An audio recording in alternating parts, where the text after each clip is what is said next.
Oh, look at all of you. Fantastic.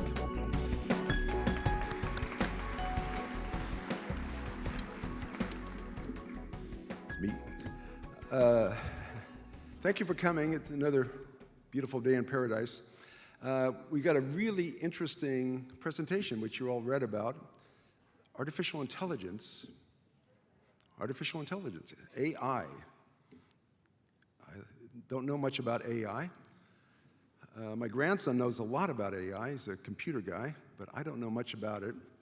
I was talking with Igor in the back, and you know, every day you see in the news some of the companies investing another $1 billion in AI. And I mean, that's a lot of B's, a lot of zeros and commas. And I thought, well, that's got to be like tens of billions or hundreds of billions. And apparently it's quite a bit more than that, because this has been going on longer than it's been on my radar. So anyways, I don't know that much about it, but I have a feeling maybe this AI, artificial intelligence, is going to catch on. We'll see. Anyways, so I'd like to introduce you to the board of directors for the Forecast Project.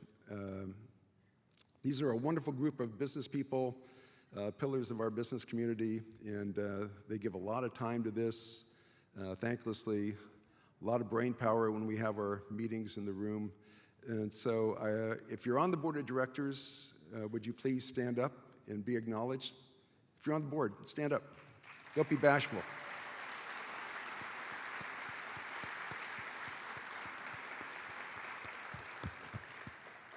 You can see they're all sitting in front. They're not shy and quiet. One of the members of the board of directors is not here today. I just want to talk about him for 1 second. Peter Giordano. I think most of you know who Pete is or know of Pete, pillar of the business community. Pete is the only active member of our board that is from the original founding board decades ago. And unfortunately, he could not be here today, but I would say everyone would agree with me. He has given so much wit and wisdom to the board, and a lot of good insights over the years.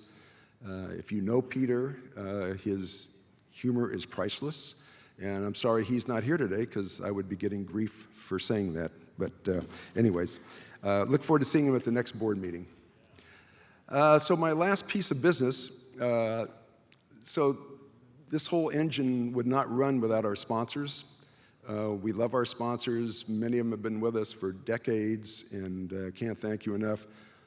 All of the sponsors are important. I'm going to read off a few names of the ones that go above and beyond, and we're so happy to have them. So starting with Sunstone Winery, a newer sponsor. Sunstone, yeah.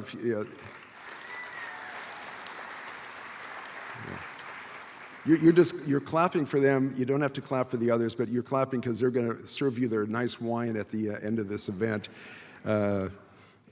If you're not a wine drinker and you need a little pick-me-up, they brought some of their Solace energy drinks. So if you want to get through the afternoon and have some Solace. Continuing on, Pacific Coast Business Times, Sonos. We all have our Sonos speakers.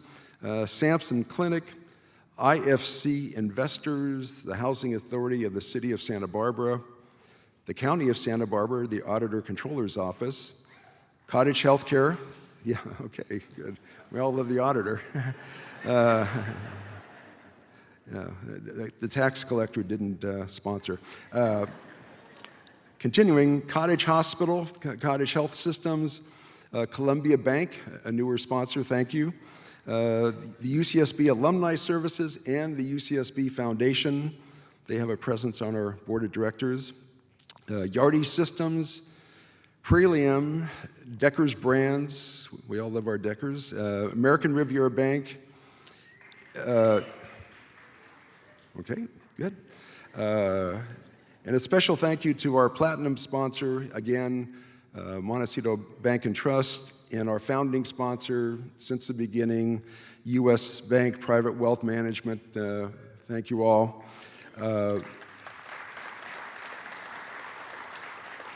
And lastly, I want to give a special shout out to the continued support of the Gretler Foundation.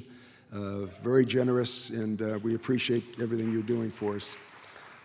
So that's the end of my business, and I'm going to introduce a fellow you know well if you've been here before, Peter Rupert. He's going to bring out the Chancellor, and we'll go down with this entertaining artificial intelligence. Thank you again for coming. Hello. Welcome.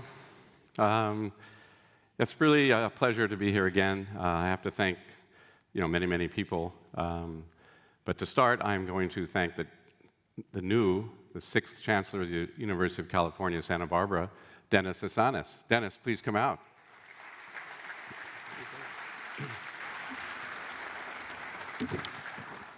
Good afternoon, everybody, and welcome to the 2026 South County Economic Summit, hosted by the Economic Forecast Project of UC Santa Barbara, the best university in the world.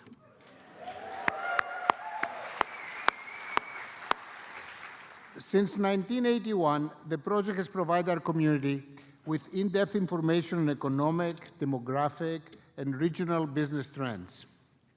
Providing this essential analysis to help inform the vision and decision of our local educators, elected officials, and business leaders is one of the pillars of UC Santa Barbara, and it is in our public service mission, one which I'm very much committed to expanding during my tenure at UCSB.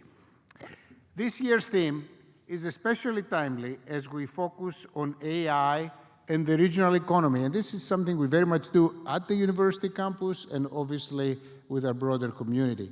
Thank you to our distinguished speakers, Global AI Advisor and former head of go-to-market at OpenAI, Zack Kass, who will be here with us in a minute, a pioneer in AI-driven systems, UC Santa Barbara Distinguished Professor of Mechanical Engineering and a colleague of mine, because I do have an appointment in mechanical engineering, Igor Mezic, and well known to all of you, our Executive Director of our Economic Forecast Project, Professor of Economics, Peter Rupert. Let's give them all a hand.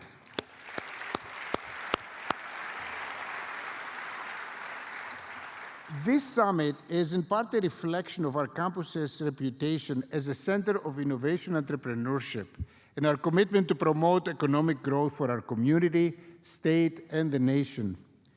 A number of you joined us recently on campus for the REACH Summit and Quantum California events. Those ongoing conversations are an important part of building a stronger university-community partnership. And I'm going to share with you just a few developments at UC Santa Barbara. If I covered all of them, we'd be here all evening. UCSB has recently developed a new Bachelor's of Science degree in Artificial Intelligence, which we think is going to be very, very popular, and a new online master's program in engineering and technology leadership. And I want to invite all of you to take that degree.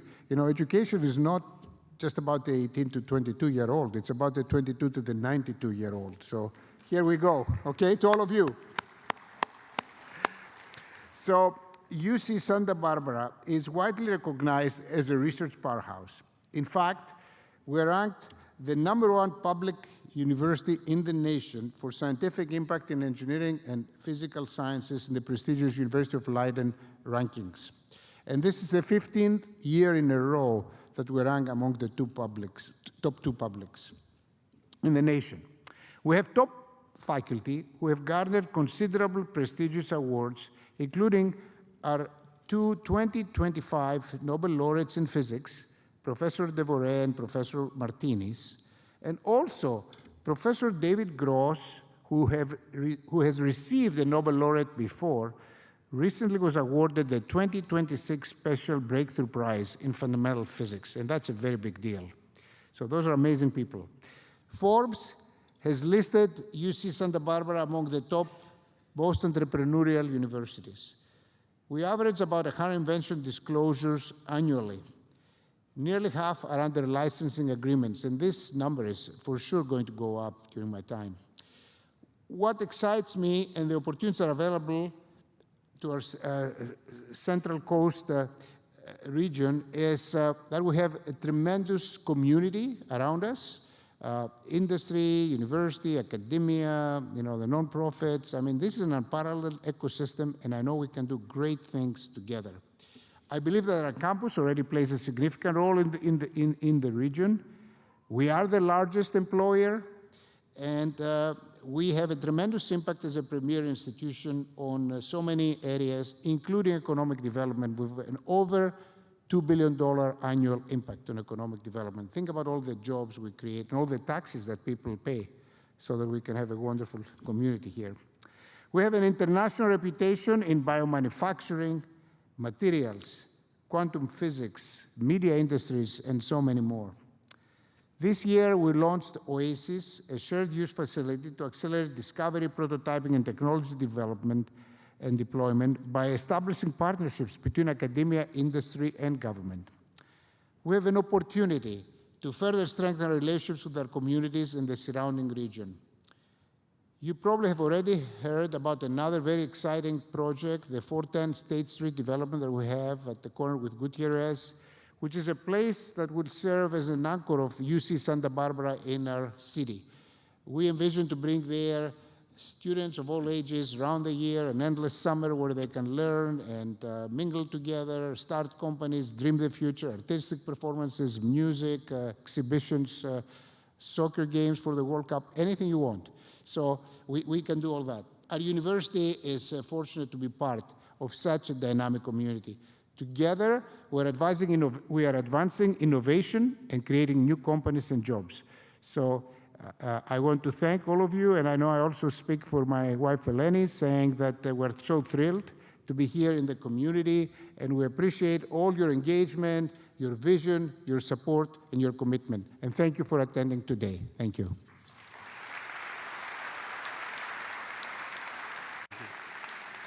Thank you, Dennis. I would pull out my notes, but I don't have a pocket. So I'm going to do something today that I never advise anyone to do when they're giving a talk to a large audience, which is do stuff on the fly, using the internet, but I have to. And the reason is we're going to have two amazing speakers coming up, and they're going to talk about big picture things, you know, what the future is. They're going to yammer on for a while. I'm going to show you what we actually did. I'm going to show you how we used AI in this presentation. I'm going to do it with some help from someone who used to be an intern with the Forecast Project. He was a Gretler Fellow at the university. And a few months ago, he sent me an email and said, you know, I don't know if you remember me, but I was an intern. I went to work for Apple, and I learned a lot. And I was looking through my apartment, and I noticed one of the old hard copy books we used to do that I helped you with. He said, it was a pain in the ass. It was like Excel. Who's ever heard of Excel? Using R script. You know, it's like, so he said, you know, so I sat down, and I thought, I now know so much about AI and what it can do and what it can code. I'm going to do it. And he did it. And he did it in no time. And so it turns out he's here. It's Chris Lee. Chris, come out.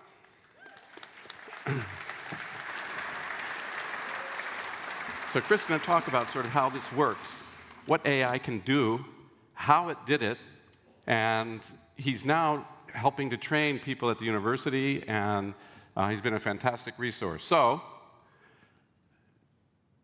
this is our new book. It's efpbook.com, and when you go there, you'll be able to see a bunch of stuff that we're doing. The data's there, and so we're going to start. Chris, go ahead. Sure.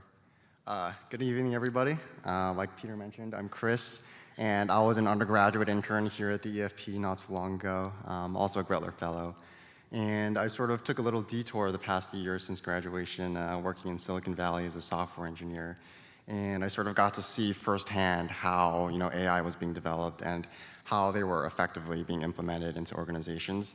And so I recently left. I'm on a little sabbatical now. I'm trying to figure out how to explore. I'm exploring really how to sort of diffuse AI outside of tech, because why should tech have all the fun, right? So this led me back to Peter and the EFP, where I've been helping them out for, it's only been a little over 2 months, so not too long at all. But this is a real full circle moment for me. I feel like I'm back home in a lot of ways. So I just wanted to take a few minutes to just go over what we've been able to accomplish in just 2 short months, which I think is really remarkable. And then highlight a little bit the specific ways that we're integrating AI into the project. And by AI, I really mean coding agents like Claude Code or Codex. Some of you might have heard of those things. And for those of you that haven't, I think a useful and applicable metaphor for these AI agents is to think of it as like a research assistant or an intern. You know, these things are able to take actions autonomously to accomplish a specific goal. But unlike human interns or research assistants, they have infinite patience. So what did we do these past 2 months? Well, we basically rebuilt much of the Outlook from the ground up. Everything from the website to the charts, to the data pipelines that are under the charts. And for context, the previous Outlook took the better part of a year to put together. And you know, like Peter was mentioning, it was a patchwork of like messy R scripts and scattered Excel files. I think his description of it being a pain in the ass was definitely correct. You know, every time you wanted to update data, you had to like search for that one Excel file that was buried in your folder somewhere, and you had to basically rerun by hand every single time you wanted to update the data or update a chart. And with the adoption of the coding agents, we've basically been able to give the website a pretty big facelift, as you can see here. The charts are a lot sleeker and faster than they were before. You'll be able to see that in a second. And I think more importantly, we were able to consolidate a lot of the data pipelines and sort of set them on a much more stable foundation so that what this lets us do now that wasn't possible before is we're now able to continually update the data so that the Outlook becomes much more like a living, dynamic document rather than like the static once-a-year publication that the Outlook used to be. And actually, that's in the past 2 months, that's actually where the bulk of the legwork went into, is sort of building this foundation for the agent and sort of giving it a much more structured architecture so that it can reliably and easily build charts. And another major effort that we've pulled together the past 2 months that I'm really proud of is figuring out a system where like domain experts and figuring out a system where domain experts can work with these coding agents on a day-to-day basis. So we have 2 grad students working at the EFP, Jonah and Emma. And of course, they're domain experts in their field of economics, right? But they're not professional software engineers. And I'm really proud of the way that we were able to basically equip them with the skills and the process knowledge needed to work with these effectively with these agents against our code base. And what this has led to is that they're able to, a lot of the charts that you see were basically owned and implemented by our grad students end to end, from not only building the chart pipelines, but actually wiring up the charts onto the actual website and following official, the real software engineering process of pushing those changes live to the website. They're making real meaningful contributions to the code base alongside the professional software engineer. So I'm really proud of the way we do that, and I think how their process usually goes is they'll describe to the agent the chart they want, and the agent will go out and figure out where and how to pull the data. The agent will pull that data, clean it, transform it, and we have enough established patterns and going back to the architecture that I was describing, we have that architecture in place so that it's actually pretty easy for the agent to wire everything up. And then our agents, our grad students and the agent push those changes live to the website, much like a professional software engineer does. Good. Okay. So, again, English isn't his first language. It's computer geek is his first language. So what he says, we create this agent, this artificial agent, and you give it skills, just like when you teach students, you give them skills. And the skills we gave it, Chris gave it, was, basically, I want you to learn how to go out and get data, and when it comes in, I want you to code everything yourself. We're not touching the code. It's coding everything on its own, from getting the data to writing the scripts to do the charts. And so what I'm going to do now is I'm going to pretend I'm you, and I might want to know something about the data, and I'm going to pretend Chris is the website. So for example, I could say, Chris, it'd be very interesting right now to see what's going on with employment in Santa Barbara.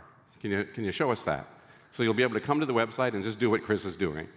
Sure. So we break up much like the old Outlook, we break up our sections into these thematic chapters. So let's say, like, as Peter was mentioning, you were interested about employment in California.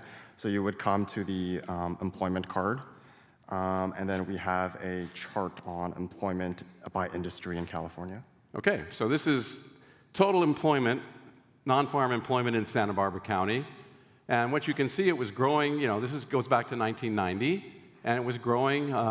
We hit COVID, kind of a bad time there. We came out of COVID, and it's kind of flattened out. Now, you might say to yourself, is this good or is this bad? I mean, you've got to compare it to something. So let's do that. Why don't we compare it to something that's close, like Ventura? So let's do Ventura. Sure. So we have a little area selector here. So you can just click to select more areas. So I'm going to select Oxnard, Thousand Oaks, Ventura.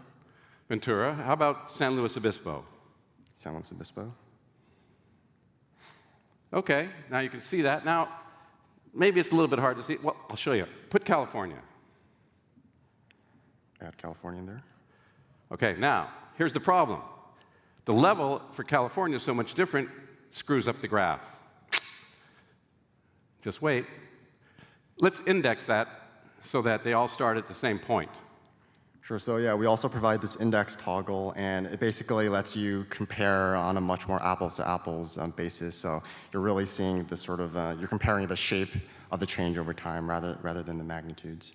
So now we're looking at the growth. Starting back, as you can see, it says in 1989, everything was 100, and now we see how it grew. And then we can see, for example, Chris, go over, let us see the numbers for a second. There you go. And what you can see is California grew 44.7%, Oxnard 38%, San Luis Obispo killed it, 61%, Santa Barbara 27. Kind of sucks.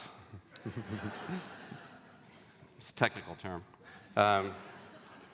Well, look, having total employment may hide a lot of things. So let's look at something retail. Let's look at retail employment in Santa Barbara and the other counties as well as California. Sure. So just like the area selector, we have another selector for industries. So I'm going to just type up retail, do retail trade, select that, and I'll deselect total non-farm. So that's retail employment. Uh-oh. Santa Barbara's at the bottom. Kind of suck at that too, I guess. Come on, how about services? Services is like one of the fastest growing occupations out there, the sector. So we can do service providing.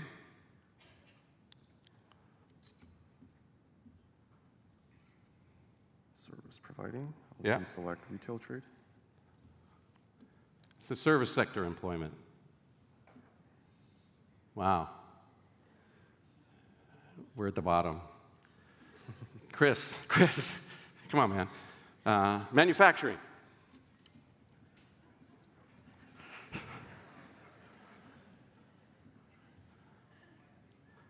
Is that manufacturing? Manufacturing, yeah. So manufacturing actually fell by 17%.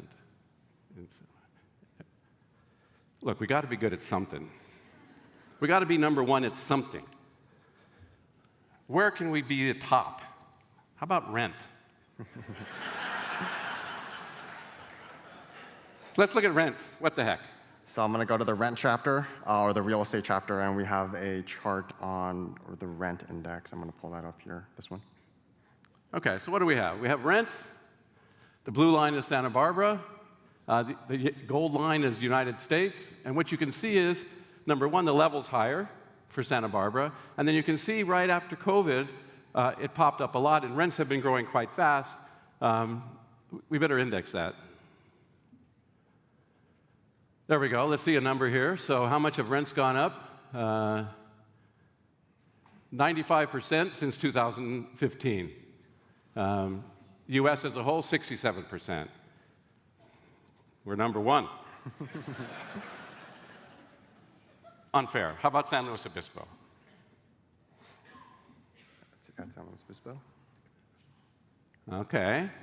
Oxnard, Ventura. We're still number one. Yeah, rents are high.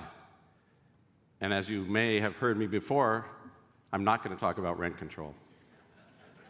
I promise I won't even say the words rent control. I'm not talking about it. I'm talking about, from now, what does work. What does work is called supply. So there's very interesting data that comes from different places, and one is a very, very nice experiment, which is Austin, Texas.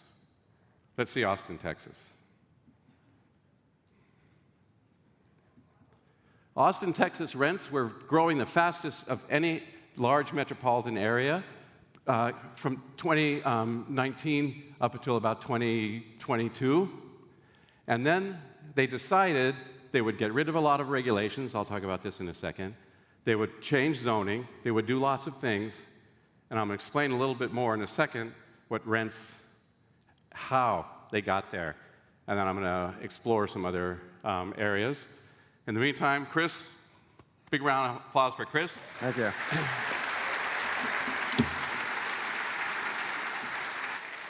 This is my Dracula theme. You know, like I said, I want to thank our sponsors and people who help us out at the Forecast Project. And many of you think, you know, what do we do with that money? How do we spend it? What we're doing is we're training people like Chris. And the Gretler Foundation has been wonderful. All of our sponsors have been wonderful. And this is where the money's going, is to help these young kids. You know, I typically have 6 to 8 interns, 2 graduate students that are constantly being trained, and then we move them out. Chris was one of them, and I think you can now see what they do. So thank you for that.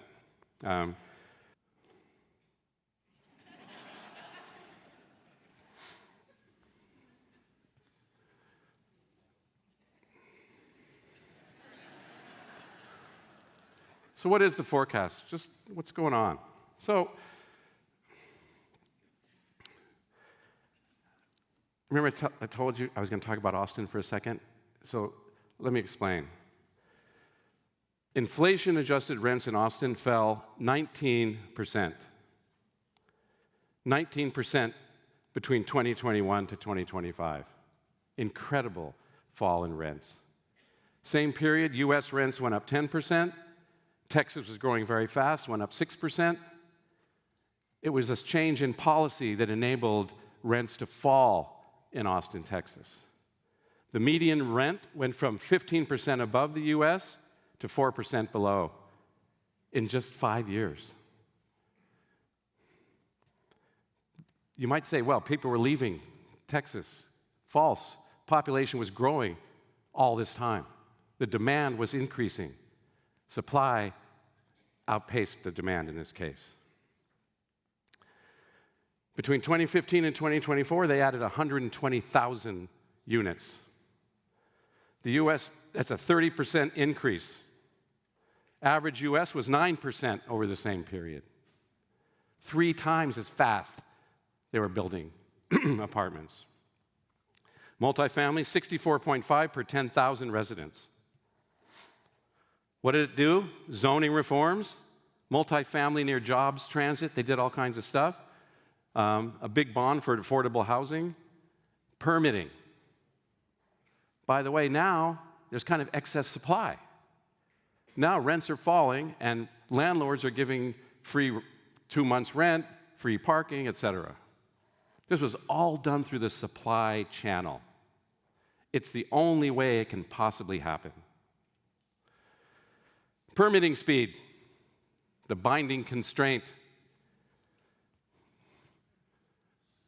Can you see at the bottom? It's days, not months or years. That's 22. 22 days you get a permit, and it goes through the whole system, roughly.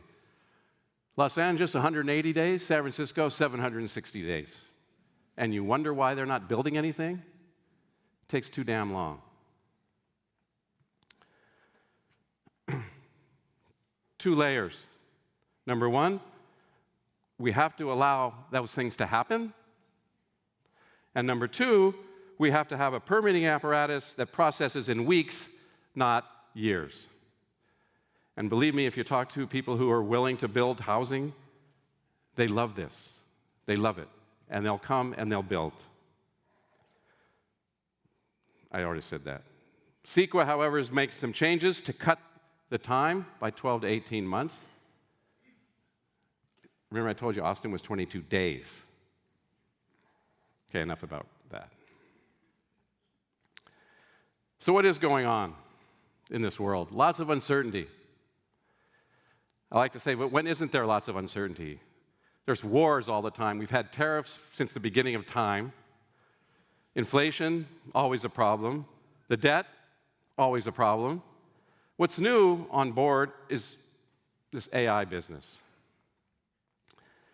Here's my recommendation. Be calm. Don't panic, and don't watch the evening news. Stop doing that. This is a technical term, again, we use in economics called shit happens.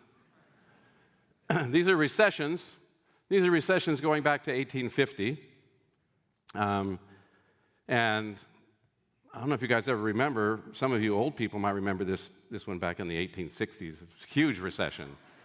Huge, lasted a long time. The mayor's here, he probably remembers it. What do I mean by shit happens? Shit happens. No one can forecast recessions. No one, ever, has been able to forecast recessions. It's because shit happens. That's the reason. We don't know what's going to happen. The next thing pops up, we don't know. But when everybody talks about what's happened, here's what I like to show them. This is my favorite picture in the world. This is real gross domestic product going back to the 1850. And what you see in this line is, by the way, I put it on logarithmic scale. Don't let that worry you. All it's done is allowed me to look at this line, and it's pretty close to a straight line. And by the way, since 1850, turns out lots of things have happened. Lots of things. What stands out? Two things. Only two. The Great Depression, that was big. This big uptick, World War II. The rest of it is a little wiggle.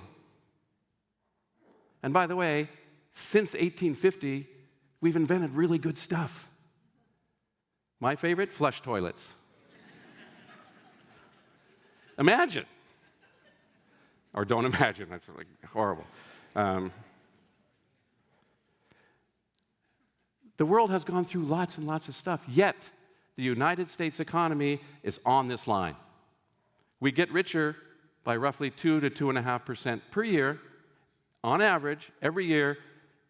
By the way, the data I can only find goes back to 1850. Go back farther, doesn't matter. That's what this country is doing. This is per capita GDP.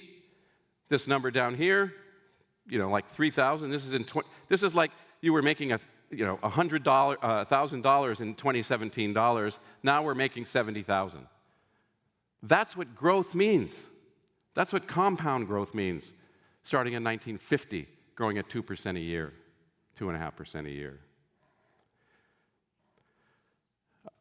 Many people here, we're in a recession. Are we in a recession? Well, there's two economists. I like both of them a lot, Jeremy and Marcelle. They use real data, not surveys of people like, what do you feel? This is data. Employment, industrial production, personal income, and real manufacturing and trade sales. Using just that data, they calculate whether or not we're in a recession, like the NBER tells us we are. This is their data. I like this model because you can see these gray bars are recessions. Pretty much every time we're in a recession, their model says, guess what? We're in a recession. Pretty good. Sometimes the probability isn't as high, but many, many times it is. And the reason I like to use my iPad is, let's look at today.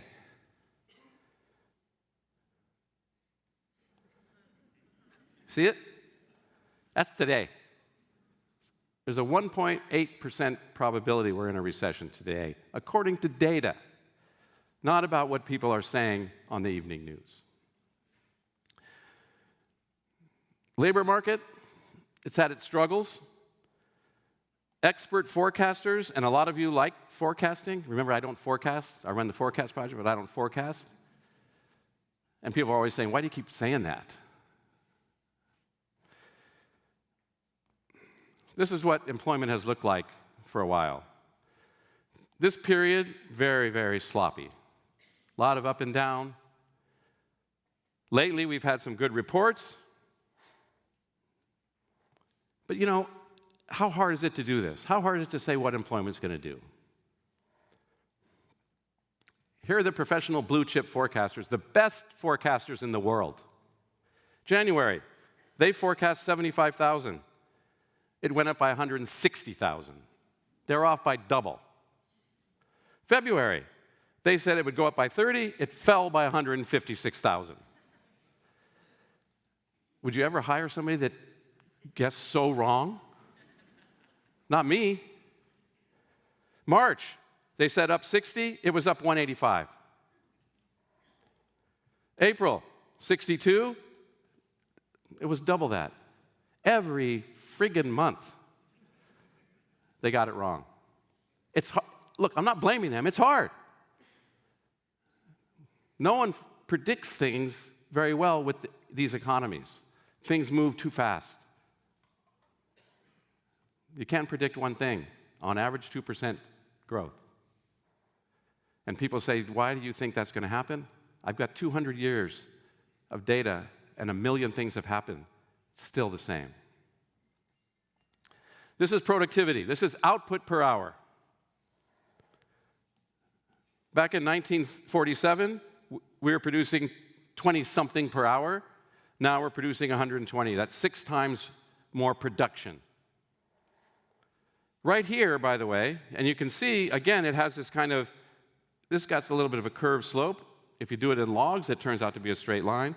And I can tell you right now that if you go back and look right after the Great Recession, many people, including Nobel Prize winners, said we're in a productivity slowdown.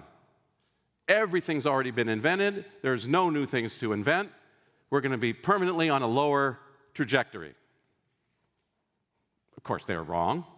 We're now growing again, pretty much as fast as we've ever grown.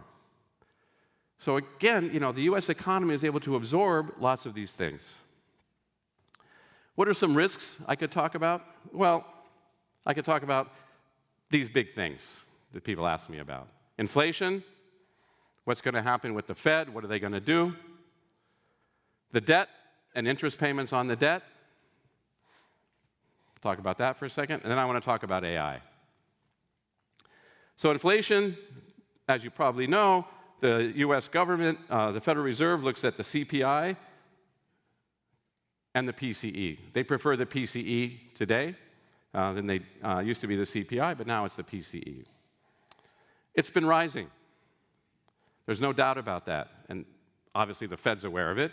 And if we see that continuing, you can bet there's going to be increased interest rates, especially if GDP and the labor market continue to do well.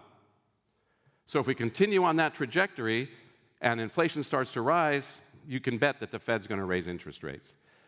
They have a little concern, by the way, is if interest rates are rising, interest payments on the debt go up. It's really not the Fed's job to worry about that, but they probably do. So this is what's happened to inflation, and what you can see is in the last month, or month or two, it's kicked up a lot. And if you look at 2 months ago, the monthly one was about 10% annualized. I don't look very much at this blue line, this green line. Statisticians like Igor will tell you it's too wiggly. That's his term, too wiggly. It doesn't tell you very much. It jumps around too much. Year over year, that's the green line. It doesn't move enough. And this red line, my colleague and I, Paul Gaume, we came up with this, what we call trend. It's just a geometric moving average of some weighted inflation, just to get a sense of the longer-term trend. And you can see that's also popped. This is core inflation. We get rid of food and energy. And by the way, I can tell you that when I give lots of talks, people ask me, listen, why is the government lying to us, getting rid of food and energy, when it turns out I eat food and I use energy? Why are you throwing that out? It's because it's super volatile.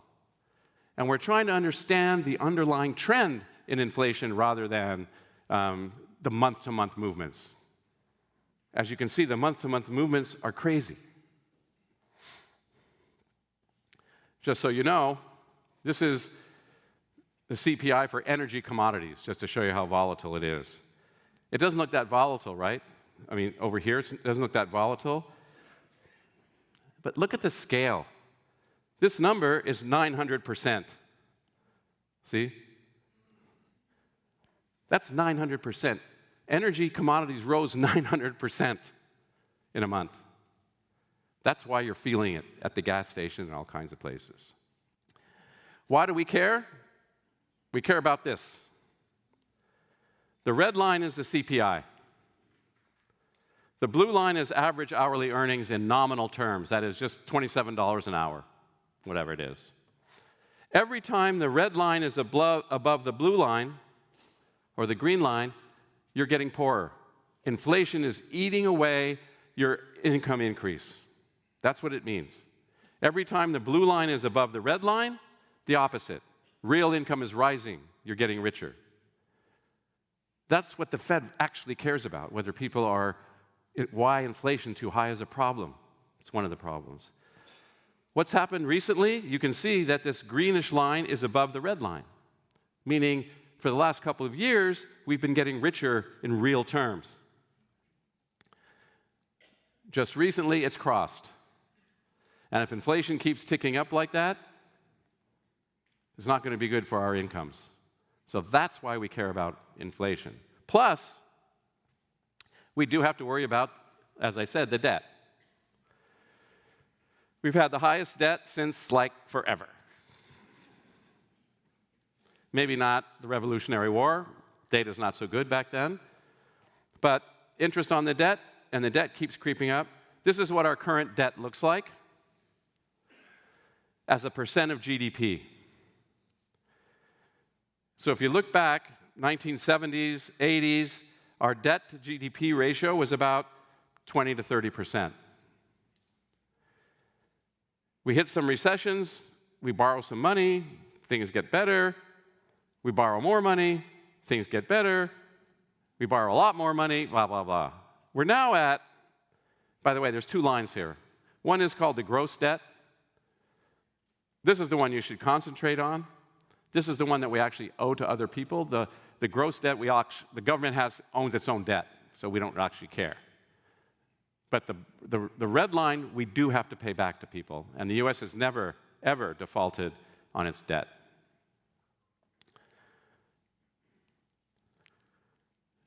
This is the federal debt held by the Federal Reserve.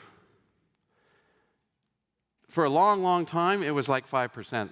The Fed did not want to own government debt. And then, Great Recession, COVID. For a time there, the Fed was owning 25% of all the debt, which means, how does the Fed get the debt?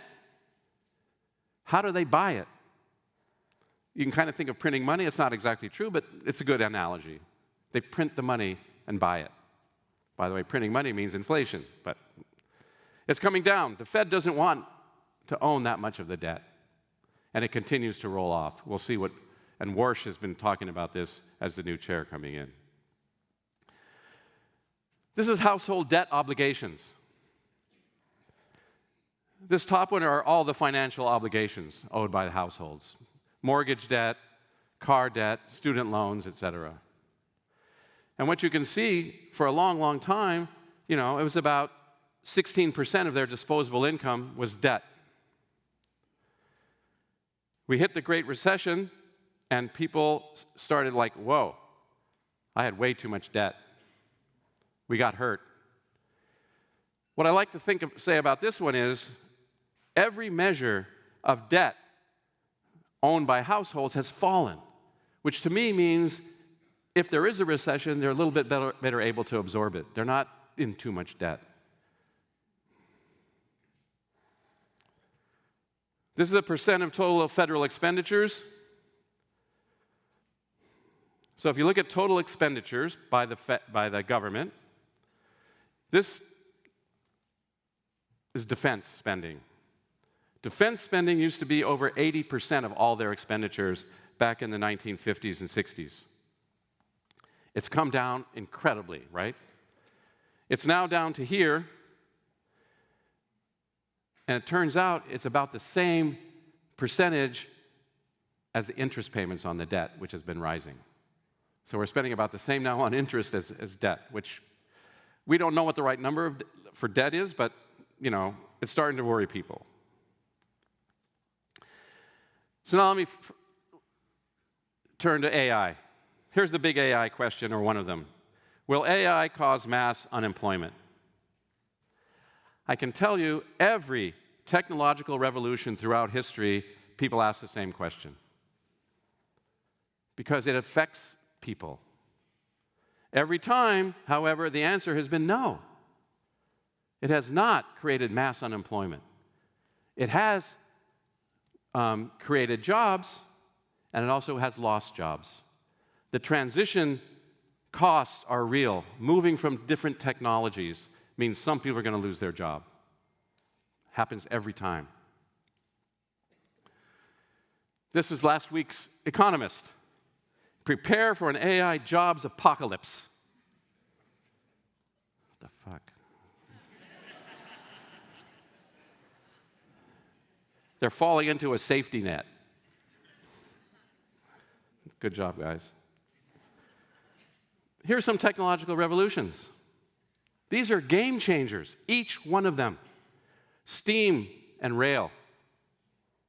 That basically changed what the United States looked like. Electricity.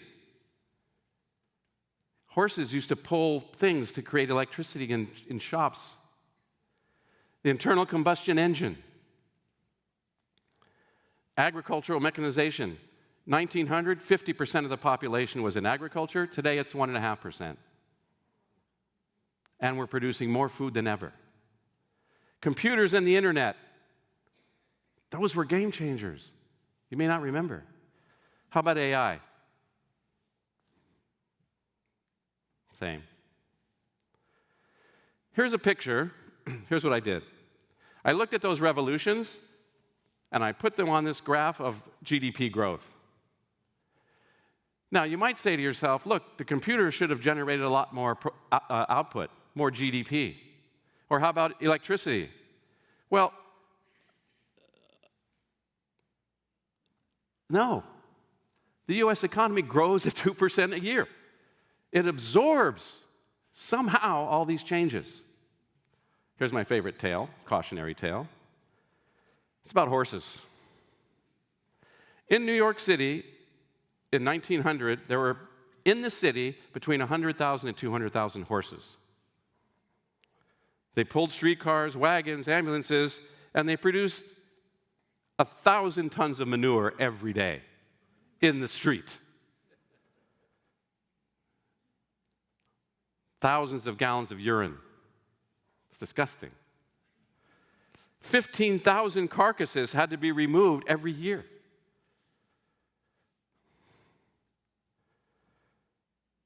In 1894, experts projected Manhattan would be buried under 9 feet of manure by 1930. Yuck. The problem was visible. There's shit on the streets. The solution, what the hell are we going to do? We got to pull our wagons. The solution was unimaginable at that time. That's where we are with AI. What did they do? Collapse of the horse economy, electric streetcars. The Model T, which first sold for $850, moved to $260 by 1925. By 1912, cars outnumbered horses. 1920s, gone from commercial usage. Today, Central Park, horses. That's it.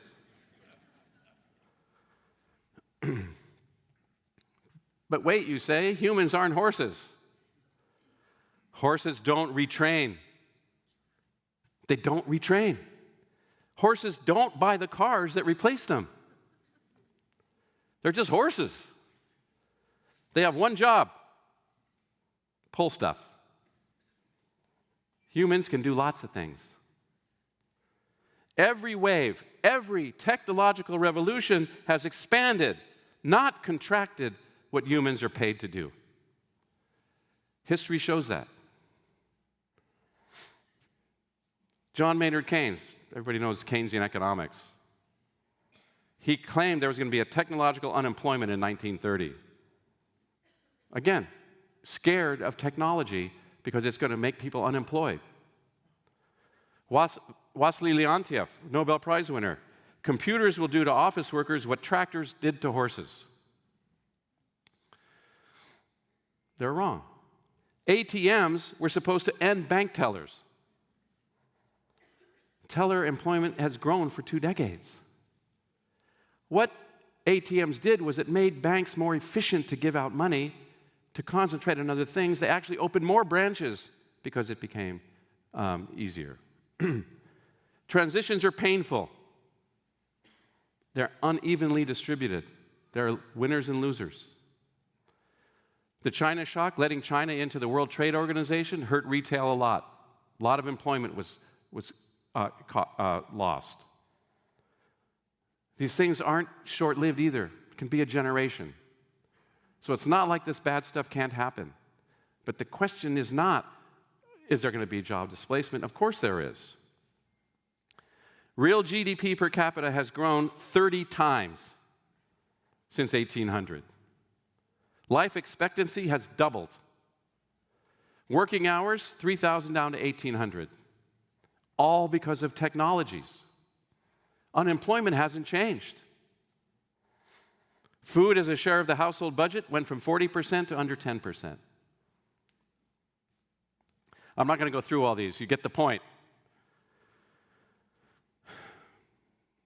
The steam and rail revolution. What vanished? Hand loom weavers, canal workers and bargemen, stagecoach drivers. Jobs that emerged: factory workers, mill hands, machine operators, engineers, etc. Next revolution: gas lamp lighters. They had to have 200 of them in New York City to light the street lights. Ice harvesters and ice delivery men. Candle makers, because we didn't have electricity. Electricians, what emerged? Power plant operators, appliance manufacturers, repair technicians.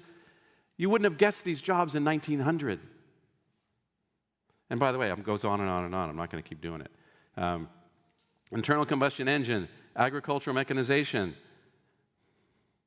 computer revolution, jobs that vanished, typists, typing pools, telephone switchboard operators. I love the old movies, right, where there's a person at the switchboard with like all these wires, like plugging them in and pulling them out.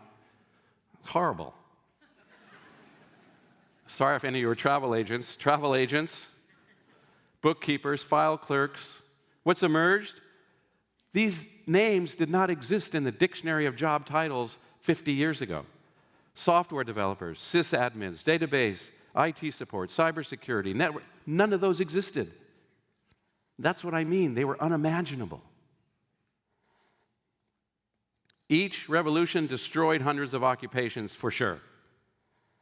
Each revolution created hundreds more.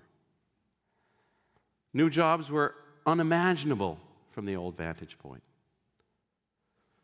E-commerce logistics specialist, what the hell is that? Machine learning engineer, we got one.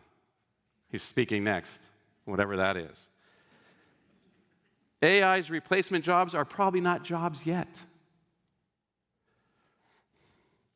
Geoffrey Hinton, godfather of deep learning, he predicted we should stop training radiologists now in 2016. It's completely obvious that within 5 years, deep learning is going to do better than radiologists. 10 years later, radiologist employment is up. They've become more efficient. They're better at what they do. Demand for radiologists, record high.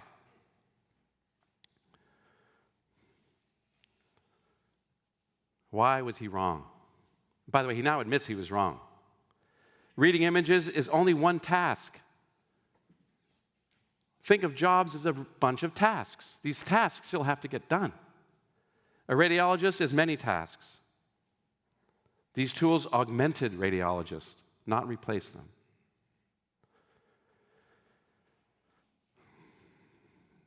These were the original human computers. By the way, you know what their job title was? Computer. Seriously, the word computer is not the stupid box. Computers were people that computed, did arithmetic. These are NASA computers before they had real computers. And the engineers who knew all this stuff, they're like, wow, we can't do what they do. They're so much better at doing what we do. This is NASA. You know what they were doing? They were calculating trajectories for missiles. Like this, hundreds of them.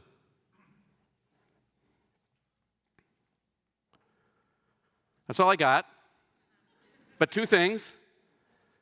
Here's a QR code. You can scan it. Here's a QR code for our book. It's efpbook.com.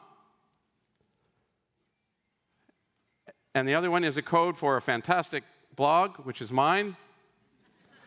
It's called econsnapshot.com. I want to thank you guys very much for attending. Thank you.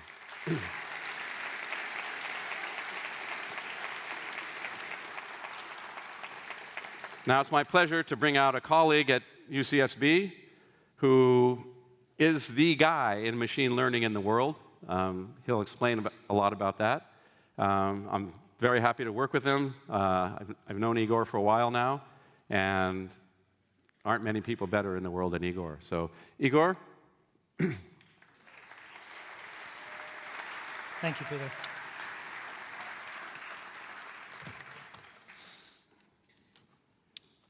Okay, well, wiggly, I don't think I've used that word before.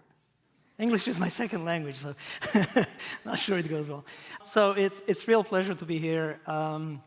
Thanks to Peter, the Economic Forecast Project, and also Chancellor Arsenis for having me. I'm going to try to tell you about AI for autonomous everything. How many of you have used ChatGPT or any other model? So a lot of you have. There are many other things that are AI, and yesterday we just heard the news. Yesterday we just heard the news that OpenAI's system solved an 80-year-old mathematical problem. Bad news for people like me, right? You would think. Not really. I mean, now I'm going to explain all these equations. Just kidding. No. Not really. I mean, think about long division versus calculator. It's capable of doing the things in process that are kind of a logic sequence after a logic sequence after a logic sequence, getting to the point that it wants to solve. And so it's actually, in some sense, very good news, and that's the continuation of the story that Peter just told us. But you know, emotionally speaking, this is me figuring out a new thing, and I think there is a difference. So now, what I try to do is ask ChatGPT about what is AI. And so let's try and see. Or artificial intelligence refers to the development of computer systems and machines that can perform tasks that typically require human intelligence. It is a multidisciplinary field that encompasses various approaches, algorithms, and technologies aimed at creating intelligent machines capable of perceiving, reasoning, learning, and making decisions. Very Stephen Hawking-ish. Maybe I should have used a better narration. But it forgot to mention communicating, which is quite important in intelligence. But besides that, aside from that, it was actually quite good. But you've seen a lot of the examples of artificial intelligence that you don't really think of anymore as artificial intelligence. I mean, according to the definition, perceive, reason, Google search is somehow reasoning over all these data on websites and figuring out where do you want to go. That is AI, a version of AI, right? Facial recognition is a version of AI. Alexa, that many of you have at your homes, is a version of AI. Very narrow version, but not like these modern ones. So what all encompasses an AI system? Well, first of all, you have to have perception of the environment. Here is a beautiful environment that's probably in our backyard. And then, so here is the environment, and then there is a perception, right? So you need to perceive. You have some sensors, this indicates, yeah, and then you do some reasoning and decision making. For example, if that happens, you have a decision to make. And one of the decisions might be, actuation with the legs, run, or as people tell you, stop there and shout at the thing. Maybe it's going to go away. I don't know. If it's running like that, not so sure. But we are built for the visual. We are not built to process data that is coming out of the machines themselves, looking like that. 3 million jobs in the world in network security right now, open. Maybe we need AI in that particular context, right? This is the logs from the exchange of information between these machines, and try to find in there that person that is trying to hack into the system. That's a different kind of processing. It's massive amounts of data. Your home network is 5, 10 megabytes maybe per second. We're talking about hundreds of gigabytes per second of data floating in large networks. So I'll say something about how to resolve that particular problem. Now, we can split AI in narrow. I already told you a few examples of that. And then a general AI. There are all kinds of predictions about general AI possess the ability to understand, learn, perform any intellectual task that a human can do. Maybe not quite accurate, because think about it. I just told you that we need to have AI that's going to process 100 gigabytes per second of data. That humans can't do that. So I like to actually call it intelligence plus. It's taking large amounts of data, processing them, and making sense out of them, and then communicating with humans as to what the outcome is. Here is a little bit of history. You're probably not going to be able to see this, but I'll say a couple of things. Surprisingly enough, the first ideas of AI, the way we have it today, occurred in 1943. Amazing, right? Right around here, there was a lot of development of rule-based system. Think about it in the context of I'm monitoring a network, or on my own network, I'm sending a file out, and maybe it's 10 megabytes of data or something like that. Is that a lot, or is that a little? The rule says, well, if you're sending more than 30 megabytes, I'll alert you. Something weird might be going on. You can immediately see that that's not perfect. AI should really figure out how much data I'm typically using, and maybe if it's 3 o'clock at night, that's a lot. But if it's 3 o'clock in the afternoon, that's not a lot, right? So those are the systems that were around here. Actually, between 70 and 80, we had what is called the AI winter. Not a lot of funding was coming in. There was a Turing test. The Turing test said, if you put the machine behind a curtain and you can talk to it and not figure out that it's human, and it's not human, then it passed the Turing test. You have intelligence, right? Probably some changes need to be done to that particular test, because we passed it in 2014, and I bet you if you use the language models that you can tell, after a while, maybe not initially, but after a while, that you're talking to a machine, not to a human. So for a short time, maybe you pass a Turing test. But in 1997, something pretty spectacular happened, and that's The IBM's Deep Blue beat the world chess champion. I'll tell you a little bit more about that story in a moment. And then 2011, Watson competed on Jeopardy. You might remember that one successfully. But that didn't go anywhere commercially, if you think about it. The commercial movement is right here in the last 5 years, right, with these very modern systems. Now, this is the original paper. This is the original image from that paper. You see, these things are supposed to model neurons in your brain, and these are the interconnections between them as the neurons are firing, and you're trying to figure out and make decisions how to move away from the mountain lion. That's what they thought might emulate logical nervous activity. And interestingly, both of them, I believe, well, at least one of them was at the Department of Psychiatry. Well, this is a modern depiction of a neural network, and it's not very different. I mean, these spiky things are now circles, but there is also some input here, like there, maybe a picture of a dog, and then the output says this is a dog, that kind of a thing. But you see the connections and the neurons. So 1943 is when this whole thing started. This is a very recent slice, very, very thin slice of a human brain disease. Amazing, right? But the modern neural networks are coming close in numbers to the number of neurons and number of connections that we have in here. Okay, so you might have seen this one. Let's see if it works. Okay. You broke my heart, 'cause I couldn't dance. That AI. You didn't even want me around. And now I'm back to let you know I can really shake them down. Do you love Watch me? now. I can really move. Do you love Right there. me? I'm in the groove. Do you love me? Opa. Do you love me now? I don't know if you noticed, but it almost fell. So out of, many, many attempts of doing this, some work. All right? I have to do this. It's Boston Dynamics, Lakers, that kind of thing. But, not good. Oh, this one is dancing, all right?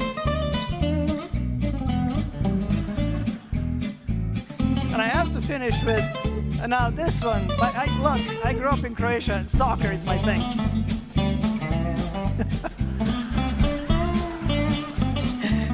Okay, we're gonna move on. I mean, there are real issues when you take this kind of a technology and put it on the street, and you're seeing a lot of headlines here. Dallas residents raise safety concerns as Waymo expands, Waymo recalls software after. I don't know if you've seen these, they're all over LA, and they can stop. And then you have a lot of humans in the back room moving them out of the way when they stop. So it's not entirely autonomous, right? Your language model, when you operate with it, is autonomous. It's telling you everything based on your prompts. This is not, not entirely autonomous, and there are issues with it. Superhuman. Well, we heard the story before several times, so it's going to be interesting to see what happens now, but this is Garry Kasparov. He was the world chess champion. 97, he got defeated. There was a lot of hype.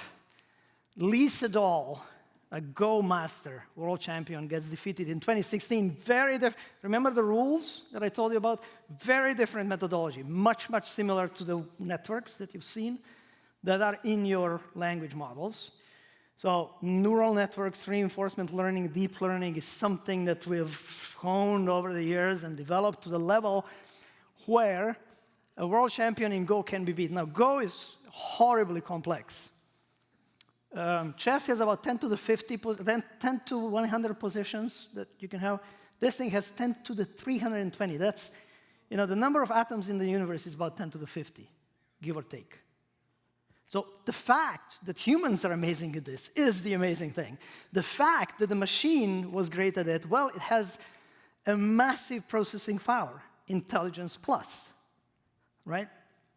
But that's not it yet. Language models, I think almost everybody raised their hand when I asked whether you use them. This is an interesting graph. This is the number of articles that were written by journalists that are 100% human or 50% human written or AI written. And look at that. There is a large growth, right, as ChatGPT gets released and other models, and now there is a saturation. It seems that humans have said, well, it's good, but not good enough to my taste. Now, it's going to get better, but there is a saturation. And there is a commodities of language models that are out there right now. All right, the energy problem. That is a problem. Between 2017 and 23, we got the doubling of the electricity used for data centers. 4.4% of data centers now goes towards data centers. 48% higher carbon intensity than the US average. By 2028, more than half of the electricity going to data centers is used for AI, equivalent to 22% of US households. What's happening? Startups are installing tiny data centers in people's homes. Electric company says, that's Lake Tahoe, actually, this one. Electric company says it's cutting off an entire town so it can sell all of its power to data centers. Seems like bad news. Well, this is the carbon output. It doubled already from what it was right here.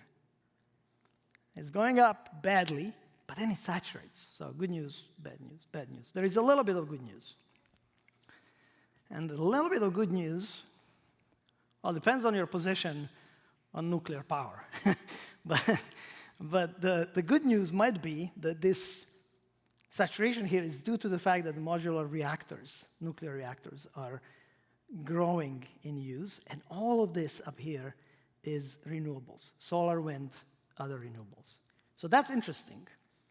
The growth of need for energy by data centers is actually driving the rise in the use of renewables. And I should say, thanks to Jeff Henley for this wonderful building and other donors that have contributed and sponsored this development. This is the Institute for Energy Efficiency at UCSB that I'm a part of. And I gave you the photo during the night because we work day and night on this stuff. So it's a beautiful building. You know, walk the UCSB campus and you'll see how gorgeous it is. We are doing some. I'll show you a couple of local companies that I'm also associated with and what they're doing about this, because it's not all about additional sources of energy. It's also about, well, the GPUs. They're the driving force, the computational hardware behind modern AI. They were developed for video games originally by NVIDIA. That's how NVIDIA became so big as it is. Now, CPUs, the standard stuff in your laptops, is using 10 times less energy than these GPUs. So if you could have algorithms that run on the equivalent of CPU power, you get to 20 watts. Do you know what spends 20 watts? What has 20 watts of power? This. We're doing all of this on 20 watts of power. That should be sobering. Right? You can do a simple calculation as to how many thoughts you have per day, 60,000 or so, and you see that if you translate that to prompting, still language models are spending 10 times more power than our brains do. So we have ways to go. But there are algorithms, and I'll show you some in the rest of the talk, that enable computations of CPUs, type power, and low energy cost. Okay, a little bit more. What's happening now is there's a lot of talk about agentic AI. Traditional, quote-unquote, AI, 4 years old, traditional AI. Things are moving really fast. Traditional AI, you give a prompt, and it responds, right?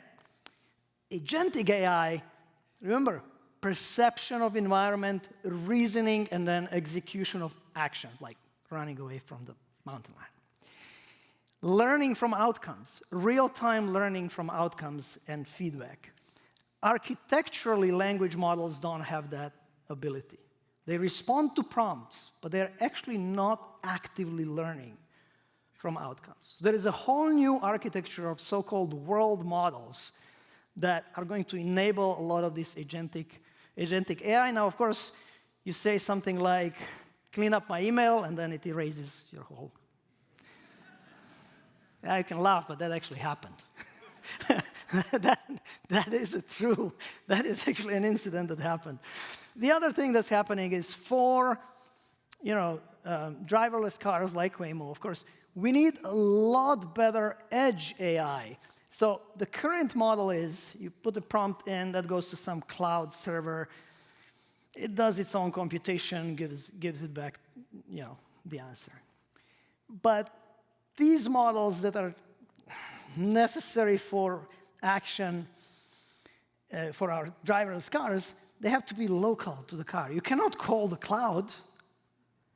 I mean, if there's no connection, you're in trouble, and because nobody's going to need driver's licenses anymore. That was supposed to be a joke, and I was like, okay. So that's happening, edge versus cloud, and for that, you're going to need the computation. So this is a company called Mixmo that is also local, and it's you're looking at a network of computers exchanging information. I told you the volume is enormous, and then the underlying AI is actually perceiving the environment, figuring out, oh, there is something happening at 11 o'clock at night. Hey, there is some criticality. It says hi. And then it immediately goes like context, scope, reasoning. I know up there you cannot see this, but I'm going to try to narrate it. And it tells you, this is what I think is happening. And then you can do a little bit of prompting and say, well, show me the graph, and here is the graph, and here is this machine, and there are some unseemly flags that are telling me that the data is coming in from weird places, going out to weird places. If you don't know that flag, that's North Korea. So, but then you launch a language model and say, hey, let's describe this. This is critical.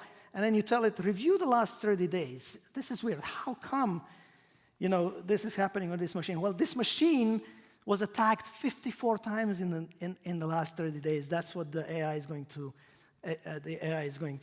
tell you. And then you prompt more and more, and it's even going to give the analyst, well, here is what you need to do. Shut down a bunch of things. That's what it says here, and then investigate. And here is what you do to remediate. Well, no action allowed. We don't want the situation with like clean my email, and then it erases everything. So the final decision is left to the operator, to the analyst. But even a junior analyst can do with this particular tool. And remember, we have 3 million jobs missing in this particular 3 million people can get a job in this particular business. So we need something like this. The last example I'm going to show you, well, again, I'm a big soccer fan. So this is a little less polished, but what you're looking at is a soccer field. It looks like a football field. And you're seeing some of the players, red team, blue team. These are from Premier League. And you're seeing the ball here in the light over here. And I'm going to run the movie. And this is something that AIMDyn is doing. So you'll see the ball going over. It was in this part, going over, passed over, and there we go, goal. So now look at the bottom. This is what the AI is perceiving. But this part here, in particular over here, is what it's thinking at the time, at the beginning, right when the sequence has begun. Not as it goes on, but what it thought is going to happen 10 seconds ahead, right? And you're going to see this mass of dark over here, and that means, I think with high probability, a goal is going to happen. Now, this prediction, real-time prediction aspect, is something that a large group of people in the world is working on, but Another thing that was really beautiful to me is I was reading a few years ago this book, Clara and the Sun, by Ishiguro. If you like Ishiguro, you have to read this book. If you are interested in AI and societal implications, you have to read this book. It's a great, great, fantastic book. What was fascinating is Ishiguro, of course, is not a scientist, but when he describes how Clara, who's a robot companion, is in viewing things, he describes it as little prisms or triangles and stuff. And look, I mean, that's precisely what is happening in the AI's brain in this particular picture. Okay. I'll end with this. This part here that just happened yesterday is a sequence of logical decisions that AI makes and then proves a theorem, and we celebrate it. But there is an entirely different set of human capability that comes from almost no data, almost no kind of worldly interaction. And that's Einstein thinking of himself in an elevator. As the elevator is going down, we feel the gravity, but if there is a push force up and we balance that gravity, then you would feel weightless, like you're on the space station or something like that. Out of that thought, Einstein was able, over 10 years, I gotta say, to produce this. It's one of the most complicated equations that exists in the world of physics, but your GPS would not be as accurate, or maybe even not be accurate at all, if this equation didn't exist.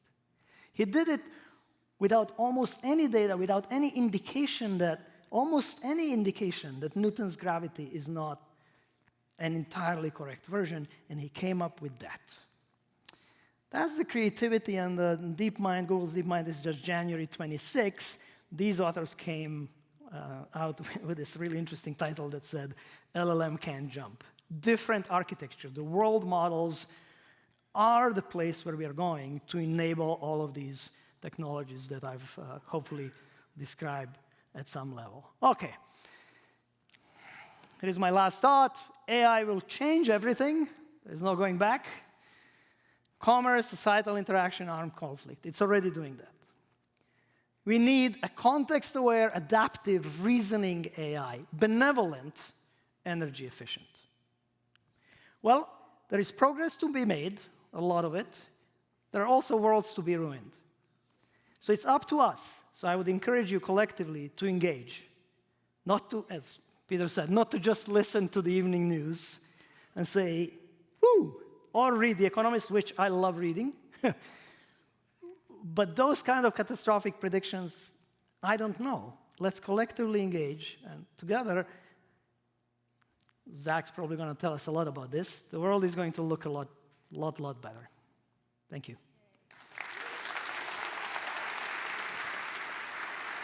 Thanks, Igor. Great. Thank you so much, Igor. Now it's my pleasure to introduce Zack Kass. Many of you know Zack. He's actually from Santa Barbara. By the way, all of us are here in Santa Barbara, so pretty good. So Zack was the go-to-market guy for OpenAI, and he's written a fabulous book, which many of you have received when you walked in. He's hugely in demand, and he lives upstairs. But anyway, I'd like to introduce Zack Kass. I've spent 16 years on the front lines of artificial intelligence. I've seen what happens when machines begin to reason and when code starts to surprise its own creators.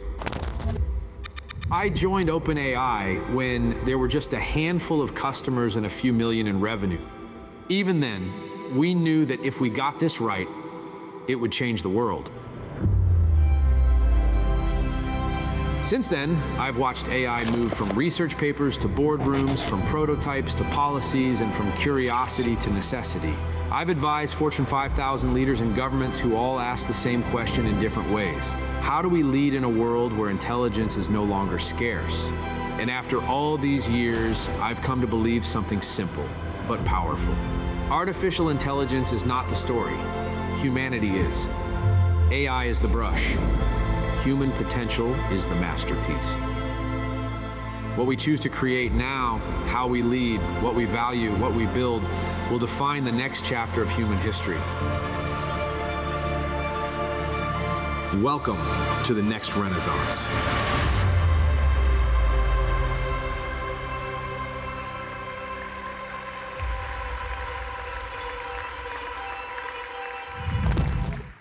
It is amazing to be back here. I was here in January to launch the book, and it was very special. I didn't tell anyone this at the time, but I knew I would be so overwhelmed with emotion that we turned the spotlight up and we turned the house lights down, so I couldn't actually see anyone's face. And now I can see just how beautiful this theater is, and it's really quite remarkable. Thank you all for being here tonight. It's really quite an honor and a really special experience. Who here is worried that AI might take your job, despite everything that Peter said? Who is worried that AI might take your job? Proud hands, if you don't mind. Strong hands. That's not a proud hand, ma'am. You gotta hold it all the way up. That's a very confident bunch anyways. Very impressive. Who here is worried that AI might take someone's job in this room? Might take the job of someone in this room. That's right. See that, Peter? By the way, I wrote about this in the book. I started observing this lots, and I wrote about it. I'm sure behavioral psychologists have written about it, but I coined it the zombie apocalypse phenomenon. And the zombie apocalypse phenomenon says that most people believe they would survive a zombie apocalypse, and their idiot neighbor would certainly die.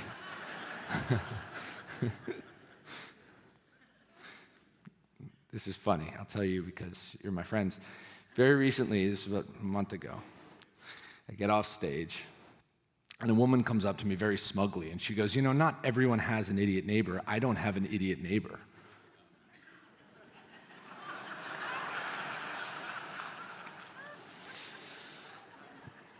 So I said, "Well, you don't."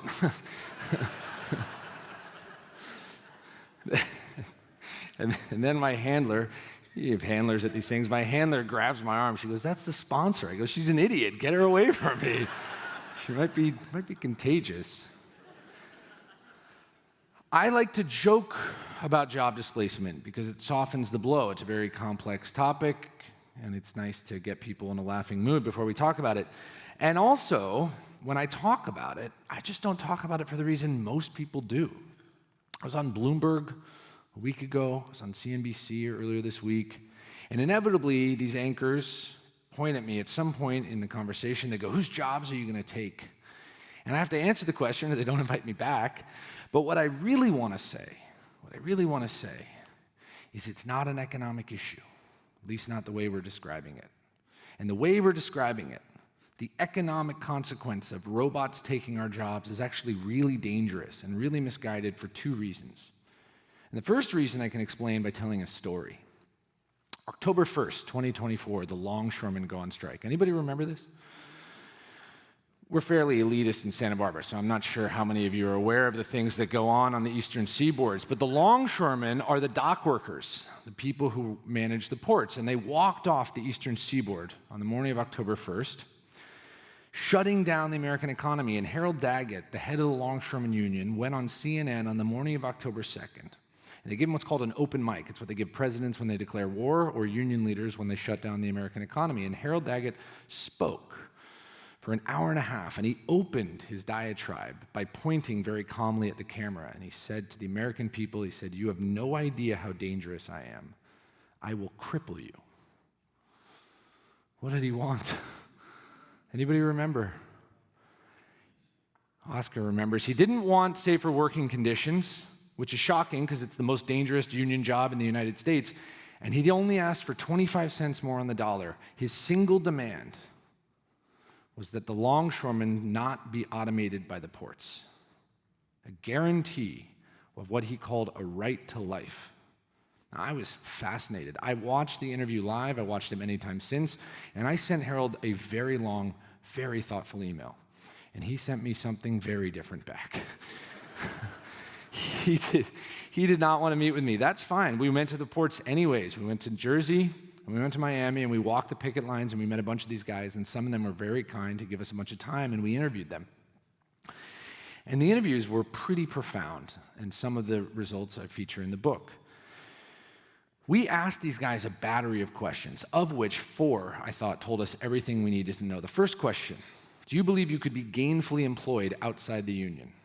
82% said agree or strongly agree. Second question, was anyone in your family in the union? 85% had a father, brother, uncle, cousin, grandfather in the union. We only interviewed men. They also admitted they used the term relative loosely. Third question, do you want anyone in your family to join the union? 87% said yes, and 2 of the men said they were going to continue having children until they had a son so that their sons could join the union. And the last question, what's the most important part of your job? Multiple choice question, 7 answers. The mode, the most popular answer, community. Community. It's not an economic issue, I guess. But I couldn't square the circle because if you walk the picket lines, you only saw 2 signs. And if you Google the strike, you will only see 2. Robots don't pay taxes, and automation harms families. So I asked each of them, before every interview ended, I said, if automation harms families, who does automation benefit? Then I rephrased it. I qualified it a little. I said, who benefits economically if we automate the ports? Now, some of them did not like my tone. It had just about enough. Others of them were willing to answer it. All of them, I think, eventually arrived at the conclusion that Peter walked us through a little bit ago. Everyone. Everyone benefits economically, including eventually the longshoremen and their kids.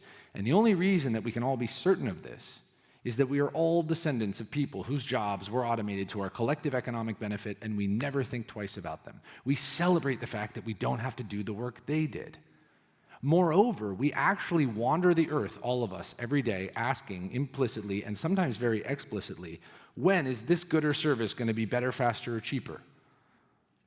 Without realizing what we're asking is, when is a human going to be extricated from the manufacturing of this good or service?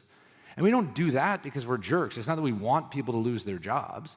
We do it because we are rational economic actors, very well conditioned at this point in history to believe the world should get better, faster, cheaper all the time, thanks to technology and automation.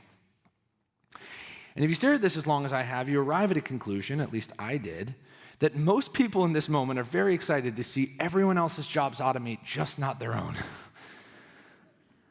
Which explains the zombie apocalypse phenomenon. People can easily imagine how the world is going to get better, faster, cheaper if only so-and-so isn't slowing things down. And then you start looking at all the questions we've been asking around job displacement. Principally, what about the food on the table? What will we do for food? There's going to be a lot more and a lot better food on the table if we actually automate most work.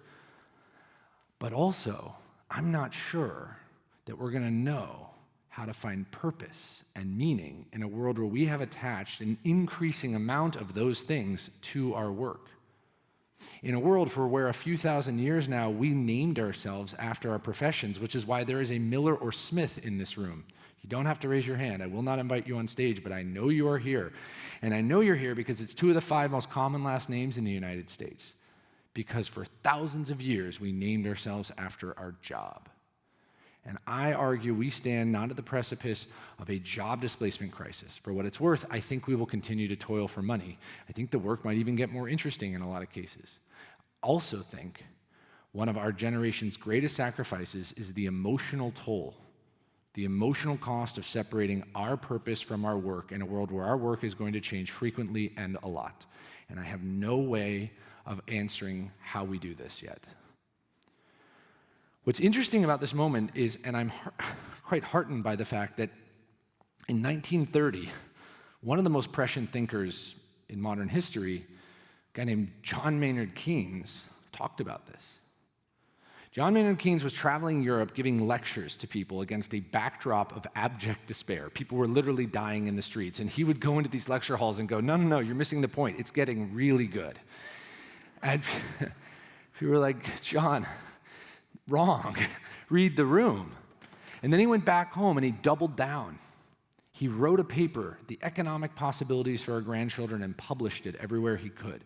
In this paper, he writes, and I quote, "I must now disembarrass myself to take flight into a future that I will not live to see, one in which humans may have solved the economic problem and be faced with something more profound. The father of modern macroeconomics, proposing at some point humans would clothe, care for, feed, house everyone, and then we would face our greatest struggle yet. I get goosebumps every time. The thought that an economist in 1930 had the foresight to say at some point humans' next battle would be spiritual. My words, not his. What we are clearly facing next is rediscovering purpose and meaning in a world where we have distracted ourselves and attached so much of it to the stuff that actually doesn't derive the real stuff. Now, there's another problem with the job displacement argument. I wander around talking about the deflationary power of AI. Much like Peter, I'm very, very proud to show everyone all of the reports. Look at all the ways in which technology has made the world better, faster, and cheaper. You would never want to live in 1850 or even 1950, I say. I show the kids all the information, and they actually have come to hate me for this. I mean, on the whole, I think I'm liked by the generation, but every now and then I get comments online that are really biting, and very recently someone asked, has this jerk ever been in a grocery store? And obviously I haven't, but from Santa Barbara, buddy. I have. I've been in Bristol Farms, I'll have you know, and $19 smoothie. Just kale. I read the CPI reports too. I know that stuff is getting more expensive right now. I see that a carton of eggs is more expensive than it was 3 years ago. I see that a gallon of gas is especially more expensive than it was 3 years ago. And also, a carton of eggs and a gallon of gas has never been less expensive. And the kids can understand this. They get it. They're like, yeah, fine. I'm going to travel places my parents have never heard of. I'm going to eat cuisine my great-grandparents could not have dreamed of. I've got a supercomputer in my pocket, my discretionary spending, all these things. But every one of these conversations, especially with Gen Z, arrives at the same reasonable, logical conclusion. Housing, healthcare, and education. The three pillars of a great society that have become prohibitively expensive for so many people in the developed world, and especially the United States. And this is where the conversation gets really sobering for you and for me and for them. I have to remind them that those three things are not expensive because they must be. They're expensive because we've chosen to make them that way. Housing, healthcare, and education are not technology failures, they're policy failures. Well, I'm not done yet. In a world where this TV screen was once $10,000 and now it's $100, where the supercomputer in your pocket was $20 million, now it's $1,000, where you can get actual sushi at a gas station for $6, in a world where you can drive across Los Angeles in an autonomous vehicle for $15, but a trip 5 blocks away in an ambulance might actually bankrupt you. In a world where you can study all of Harvard's curriculum in Khan Academy for $1,000 a year, but if you want to go to a university, you will be left with crippling debt for the rest of your young adult life and maybe thereafter. What are we doing? It's a serious question at this point. What are we doing? You can design the perfect job till kingdom come, but if a kid's got to work till they're 90 to afford their parents' house, what difference does it make? And here's the really sobering part. For about 700 years, every generation's greatest privilege was to pass their luxuries to the next generation as staples. And our ruling class, a geriatric, parasitic group of politicians, broke the promise. They pulled the ladder up circa 1990 and they said, housing doesn't need to get more expensive, neither does healthcare, and neither does education. And those three things got about 400% more. to the extent now that 35% of men aged between 20 and 30 live with their parents, and the number is growing. So, here's what I have to say about this. One, we can do something about this. We can actually fix this very quickly. We can elect politicians that believe the value of this technology and all technologies should diffuse to the benefit of the average person, not the elites, and not just for the convenient stuff. Everything. And then we have to recognize as fast as possible that some of this is going to come at the cost to a collective body that have stared at their houses very excitedly and watched it get 10% more valuable year over year. Stop hoarding houses. People always say to me, they're really proud. They go, oh, we spend some time in Santa Barbara. They want to impress me. I go, oh, yeah, how much? They go, oh, a couple months a year. Oh, you have a house there? Yeah, beautiful place in Montecito. Sell it. Let a family move in. They stare at me. Yeah, sell it. Rick Caruso built an amazing property. Go stay there. Rent something. Let a family. Montecito's 56% vacancy. It's getting worse, not better. I don't know what to say. This is the issue. It's been an issue for a while, and it's even worse now. And if we let the politicians get away with it, if we let them talk about AI and the job displacement crisis, they win again. They'll die thinking they've won. Don't let them. The last thing I have to say, actually it's not. The third to last thing I have to say. Today is the best day ever to be born, despite everything I just said. And tomorrow will be too. And if you disagree with me, unfortunately, you are wrong. Sorry. But if I can intellectually convince you of this, that's actually not too hard. It's really hard, I found, to emotionally convince people of this. It's really hard, especially with parents. And actually, especially in really nice places. Santa Barbara has a lot of people that are strangely cynical. I'm like, do we live in the same place? Why? What's going on? Well, it's pretty simple.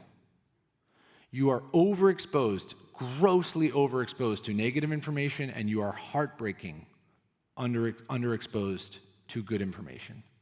We have built a world where we are telling ourselves constantly all of the terrible things, and our kids too, and none of the good ones. And we are telling ourselves worse and worse stories about the future too. And the worst part is we're telling ourselves bad stories about the future of technology. Not even the future of politics, which has every right to be lambasted. Technology. The story of technology is the story of human progress. And we somehow believe that this is the peak. And the craziest thing is that humans have an amazingly proud history with technology. So much of what Peter showed has pulled the world out of poverty over and over again. You don't hate antibiotics. You don't hate planes, trains, and automobiles. You don't hate refrigeration. You don't hate air conditioning. You don't hate electricity. You don't hate the internet. You don't hate gas station sushi. Some of us do. You hate your relationship with the screen. And you hate the fact that our politicians have not allowed modern technology to diffuse to the benefit of the average person. That's it. And I'm with you. And so now what we got to do is we have to recognize that we should have never given kids smartphones. And most of us, as far as I can tell, should not have social media. We sold our souls and spirit at the altar of a digital display, and the kids too, and we got to fight for it back. It's not about not watching the news. You shouldn't do that anyways. It sucks. It's always sucked. It's about getting outside and off your device too. It's about creating space where you can actually figure out all the things you're supposed to celebrate. It's about looking at the world beneath you as a wonderful thing that you can fix. Fixate on the problems that present solutions that you can contribute to. There are many. And by the way, the kids are watching. They've been performing for a while all their moralism. They'll stage school walkouts for wars they can't ever imagine, but they'll never tell on a bully or a cheater. We gotta create a world of agency and morality by showing the kids that we can fix the things in our backyard. I've got one more thing to say on the matter. Peter's right. Peter's right. If we build a lot more housing, we will solve plenty of our cost problems. But I am in favor of a progressive policy, which is a non-resident tax. Now, here's the thing. We passed rent control instead. And I have to tell you all right now, and I'm really sorry to say this, that is the last thing we should have done.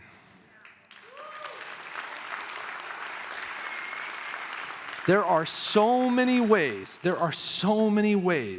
to drive down the cost of housing, and the most incredible thing about this moment is we picked the one that's gonna drive it up. I don't get it. There's empirical evidence, and so with this as a sermon, I'm gonna say the thing, when rent control fails, and it's gonna fail miserably, don't let them off the hook. Do not let them off the hook. Because they're gonna say, oh, it was other stuff. No, I lived in San Francisco. I watched it happen. I watched what Daniel Lurie is doing to pull the city out of its rent control mess, Portland too. We've watched this experiment over and over. You can do two things to lower the cost of housing, to allow people who provide services in Santa Barbara to live here. You can build a ton more, which we should do, and you can tax people who don't actually live here and are speculating on our land anyways. That's it.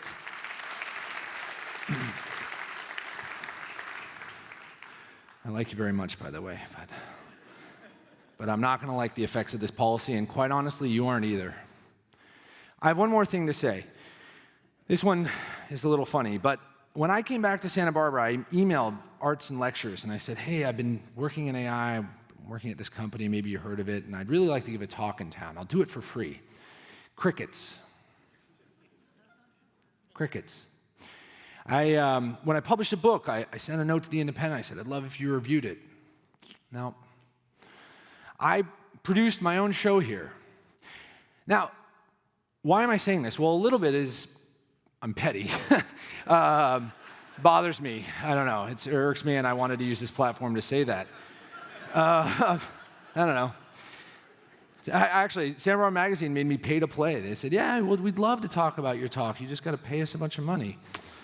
Okay. Why do I say this?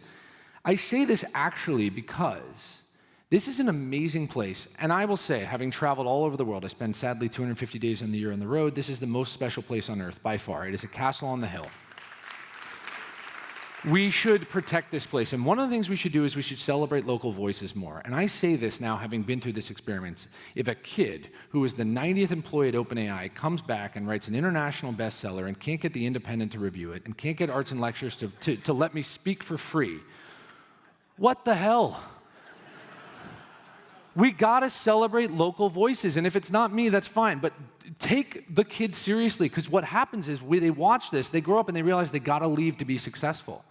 No one's gonna care if they're successful in Santa Barbara. That's not true. So many amazing things to be built here. Celebrate people who build here, celebrate local voices, celebrate the stuff that happens in this town like it matters a lot, because it does. We don't need to drag people from all over the world to hear all the good news. We've got a bunch of brilliant people that want to talk about it, and we should do a lot more of that. Thanks a lot.